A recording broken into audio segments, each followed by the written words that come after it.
Here's a check of today's top headlines, the news you need to know before you head out the door. Oklahoma County's top prosecutor says he's investigating whether a recent campaign ad by Governor Kevin Stitt violates state law and ethics rules.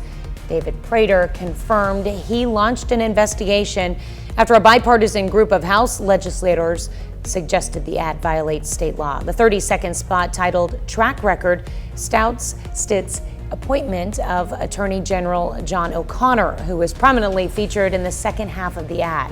State law prohibits a candidate from knowingly making or accepting a contribution of more than $2,900 to another candidate committee. Stitt's campaign says it will pause airing the ad. A Joplin woman is dead after a crash on Wednesday. It happened at Missouri 66 at Central City Road, west of Joplin. Missouri State Highway Patrol says 71-year-old Cynthia Myers failed to yield to another vehicle. Myers was taken to the hospital where she was pronounced dead.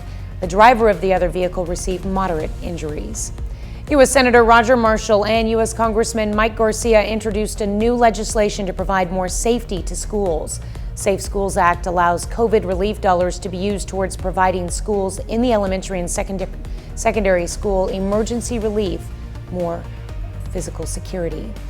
The security could range from locks, panic buttons, and hiring armed school resource officers. School systems across the county received a combined $180 billion in relief, only used $30 billion of those funds. Missouri State Auditor Nicole Galloway gave a Jasper County city the lowest audit rating obtainable. Galloway identified significant weaknesses in PURCELL that led to missing money. This comes after former Mayor Pro Tem Nancy Wilson pleaded guilty in January for misdemeanor stealing from the city. Authorities say Wilson wrote checks from the city and deposited them in her own bank account in March and April of last year.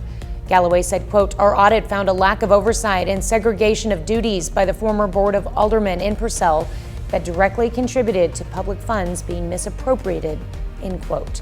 She said the current board has their work cut out for them to earn the trust of residents, that the audit has provided recommendations.